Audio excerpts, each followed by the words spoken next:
Welcome to Watch Mojo, and today we're counting down our picks for the top 10 dumbest ways movie villains have died.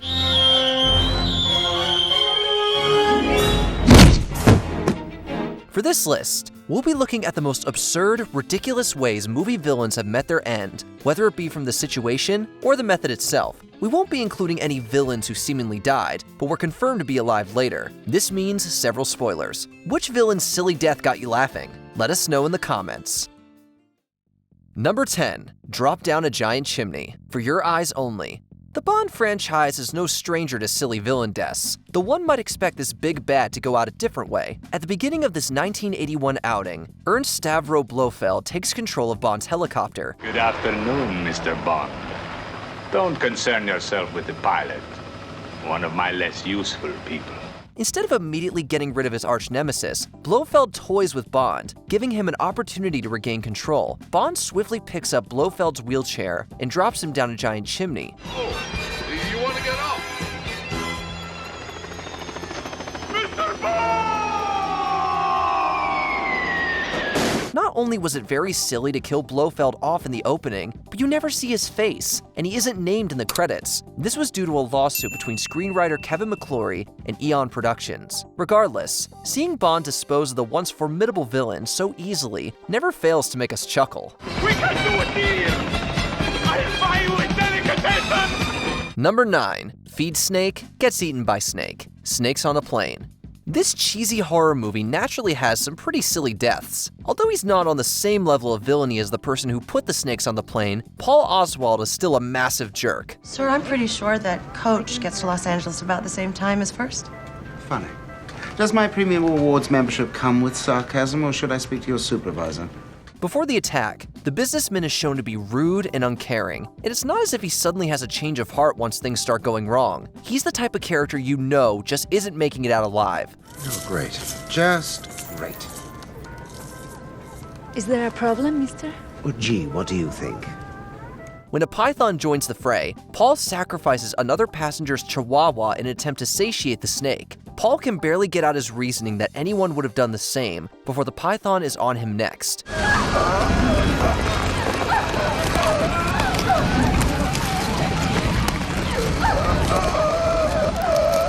In reality, all he did was provide an appetizer. Number 8. Murdered by Food. Sausage Party. This R-rated animated feature about sentient food grows wilder with every passing scene. We need to unite and stop focusing on each other's differences, especially in immature and outdated ways. We have to cooperate and... Oh no, pizza! The death of its villain is just as ridiculous as you'd think. After a battle breaks out due to store customers being drugged with bath salts, see what we mean? Store manager Darren decides to take things into his own hands. Only the villainous douche has other plans. We both want the same thing.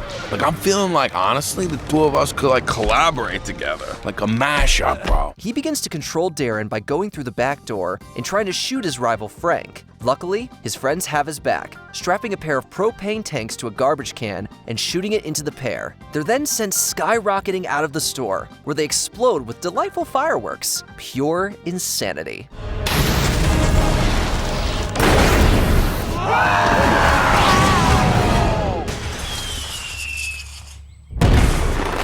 Number 7. Tripping. Out of sight. Even the most minor of villains can have a memorably dumb death. This crime comedy follows George Clooney's Jack Foley, a bank robber and thief who escapes prison to get back to his old ways. Right underneath you, pup. You dug a tunnel. I don't hear anything. Where does the tunnel come out? Fourth post from the guard tower. With information about a hidden cache of diamonds, he teams up with Don Cheadle's Maurice, a violent criminal with plans of his own. One of Maurice's minions, White Boy Bob, is consistently shown tripping over himself throughout the movie. White boy. White Boy Bob. White Boy Bob used to be a fighter. Oh, so tell me, what do you do now, White Boy Bob, outside of shooting your big mouth off? This character trait would be the death of him. Midway through the heist, he pulls a gun on Foley and proceeds to trip over the stairs, shooting himself in the head. As Foley stares on in amazement, we wonder why White Boy Bob was hired in the first place. Stay right there. Don't move. Maurice! I got Foley! Number 6. Death by Water. Signs. Aliens have made for terrifying villains for decades worth of cinema, though they don't usually go out as lamely as this. Swing away, Meryl. Meryl. Swing away. Signs follows a family on a farm who must contest with an invader from another world. At first spooky, the alien becomes much less so as the film progresses, and the characters realize its weakness: water. During the climax, Meryl takes a baseball bat to multiple glasses of water sitting around the house, drenching the alien and killing it.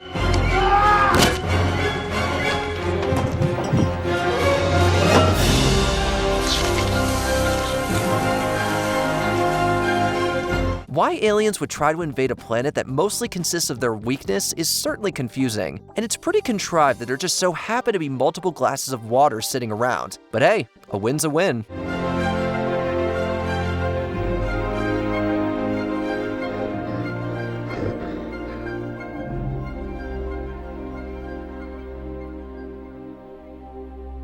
Number 5. Death by Basketball, Deadly Friend. Horror movies have to be clever with murder weapons and methods to stand out. Even all these years later, a basketball as a weapon still makes us giggle.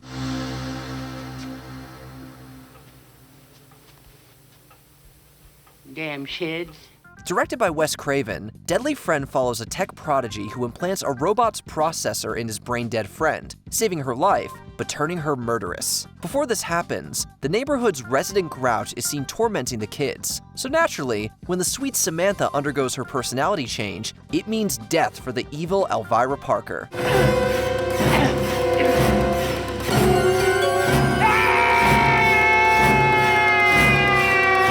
Samantha breaks into her house, finds the basketball Elvira had stolen from her friends, and throws it so hard, it causes Elvira's head to explode. Dumb, silly, and over the top, it is nevertheless brutal. Feel that?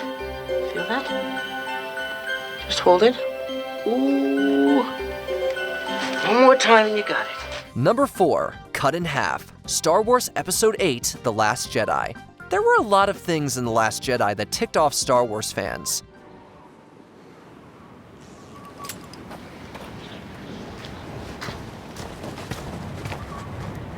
But one of the biggest was the death of Supreme Leader Snoke. Snoke was built up to be a major villain, controlling and guiding Kylo Ren in the furtherment of the First Order. Unfortunately, we never really get to see him live up to the hype. Upon capturing Rey, Kylo was ordered to kill her. Instead, he ignited Luke's lightsaber to cut Snoke in half.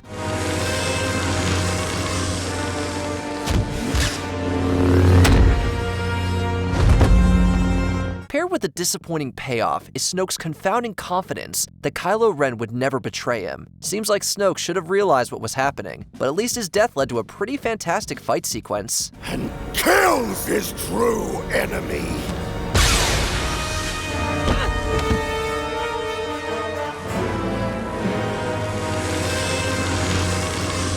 Number 3. Made into a Balloon, Live and Let Die. You didn't think we were done with Bond, did you? One of the villain deaths that still makes us laugh out loud no matter how many times we see it is that of Kananga. Where's Kananga? Well, he always did have an inflated opinion of himself. The drug lord and Caribbean dictator has plenty of henchmen and resources to provide a challenge for 007. But when it comes to a 1 versus 1 bout, he can't stand up to Bond. But I'm sure there must be a simpler way of drowning someone. Drown, Mr. Bond. I doubt you get the chance to drown. As the fight takes the pair into a shark-filled tank, viewers likely expected one of the predators to get Kananga. But no, in a baffling move, Bond shoves a gas pellet down his throat, forcing him to expand and soar up to the ceiling, where he explodes.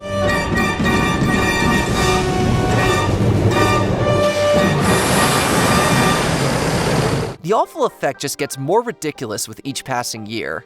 Number 2. Death by Insults, It Chapter 2. The members of the Losers Club may have been victorious over Pennywise when they were children, but they had to return to their hometown as adults to destroy it for good. I am the eater of worlds. Not to us, you're not. You're just a clown. We kind of wish the method of destruction had been a little more climactic than this. Upon realizing the villain's weakness is being made to feel small, the members throw every insult they can think of its way. Clown.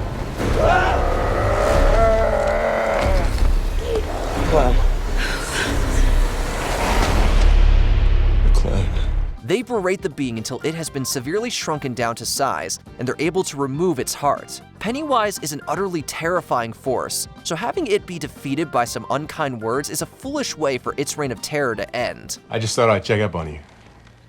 You know, just to see if you learn how to finish a book for once. Before we continue, be sure to subscribe to our channel and ring the bell to get notified about our latest videos. You have the option to be notified for occasional videos or all of them. If you're on your phone, make sure you go into your settings and switch on notifications.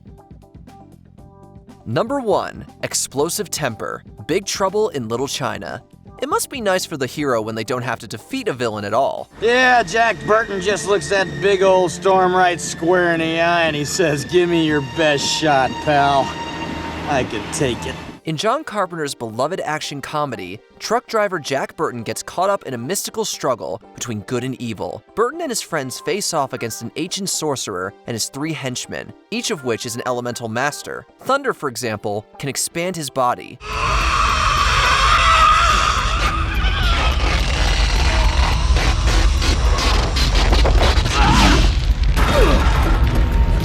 This ability becomes his undoing when, during the climax, his sorcerer master is killed. Thunder is filled with so much rage that he expands his body until he can't anymore, blowing himself to smithereens. It is exceptionally silly and never fails to make us guffaw whenever we see it. I don't think he's gonna stop.